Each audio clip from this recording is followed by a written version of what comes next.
Hello everyone, greetings from the Year 3-4 team.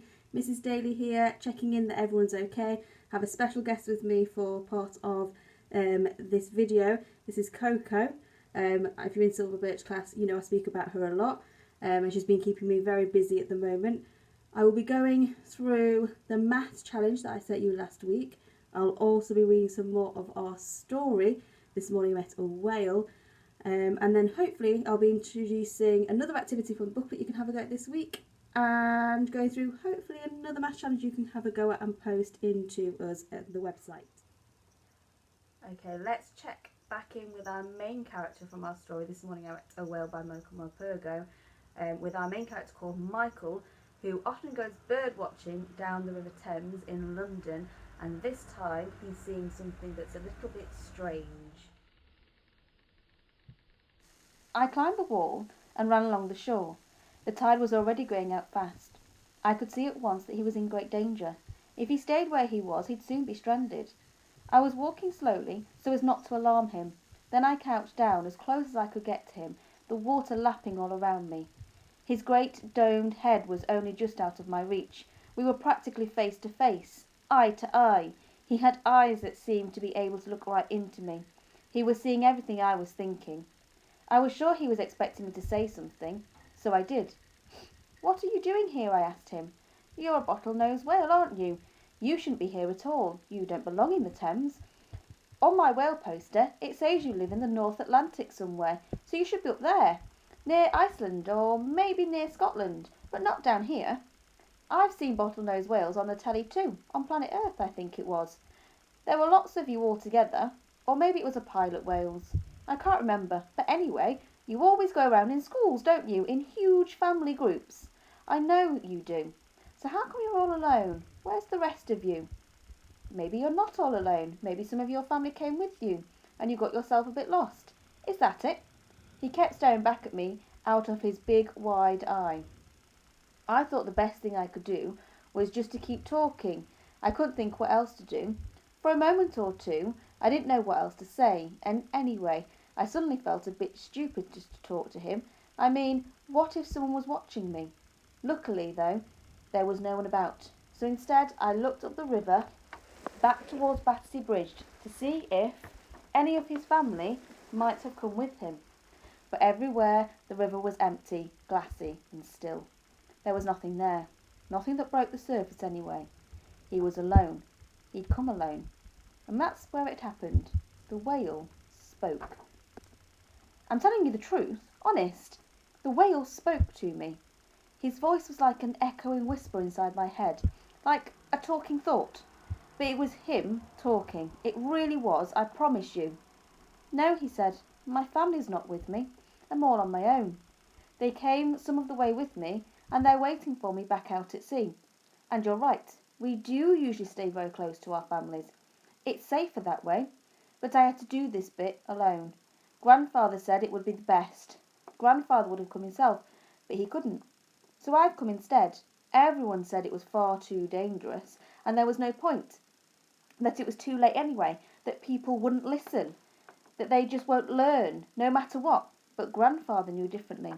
He always said I should go, that time was running out, but there was still hope. I was young enough and strong enough to make the journey, he said. One of us had to come and tell you, so I came. There are some things that are so important that you have to do them, whenever anyone says, however dangerous it might be. I believe that, and besides, I promised Grandfather before he died. I promised him I would come and find you, and I always keep my promises. Do you keep your promises?" I could just about manage a nod, but that was all. I tried, but I just couldn't speak a word. I thought maybe I was going mad, seeing things that weren't there and hearing voices that weren't real, and suddenly that really terrified me. That was why I backed away from him, and I was about ready to run off when he spoke again. Right, let's look at the solutions to the challenge that I set you last week. So, question 1 was 10 less than 46 is 36. 5 more than 30 is 35. Question 2 was how many sweets did Teddy have to begin with? So we're shown in the picture that he had 5, we're told that's half. We need to do the opposite of halving, which is doubling. Therefore, Teddy had 10 sweets. Question 3. Lucy shades in part of a rectangle. She then shades in more squares. So in the end, 3/4 of the rectangle is shaded. The question wants to know how many more squares did Lucy shade in? The answer would have been that she shaded in 2 more squares, and that would have meant that 3/4 of the rectangle were shaded in. Okay, here is your next challenge. For this week, I have provided 2 levels of challenge. So this is our day 2 challenge, but this is level 1. So our first question is, Ron has these digit cards, and he uses 2 of those digit cards to make a 2-digit number. How many even 2-digit numbers can he make? Question 2, 1/3 of the shape is shaded, true or false? Question 3, tick all the calculations that have an answer that is greater than 40.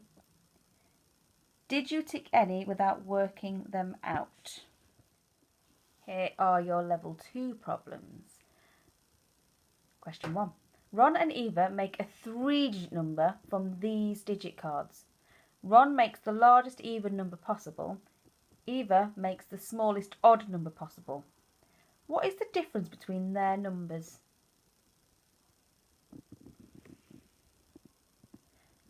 Question 2. Circle all the fractions that are greater than 1 but less than 2. And finally, question 3. What fraction of this shape is shaded? Well done to Layla and Romy for getting the correct answers last week, and they also submitted their answers through to me. Remember, you can submit your answers to this week's challenges through the school's website, and Miss Simmons will go through the solutions on Thursday, and we'll hopefully share with you another math challenge that you can have a go at later on this week. Okay, now I'm going to share with you an activity that you could have a go at this week if you haven't done so already from the booklet. This activity is a guided reading activity all about the Great Barrier Reef. Lesson 1 involves finding and retrieving answers from the text, and we're very good at this in Year 3-4. We know that the answers to all these questions are in the text that we've already looked at. Lesson 2 progresses on than that, and we actually start to look at the reasons why certain text features are there. How does it help the reader? When you finish that, a nice activity that could further challenge you would be to maybe create a poster or a leaflet or a booklet all about the Great Barrier Reef. You could use some of the information from the text that you've been provided. Some of you might also want to use the internet or books that you might have at home, just to find more information, and that then you can creatively present your work how you like. A big thank you to all of you who've already sent in work via the school website. Really enjoyed this week a spooky story, Dougal's Underwater Adventure Diary, and a multiplication mosaic. Remember to keep submitting your work through the school website, and we look forward to seeing more of your work. Stay safe everyone, I miss you all, but I look forward to seeing you all again really soon. That's a bye bye from Coco, and a goodbye from Miss Daly.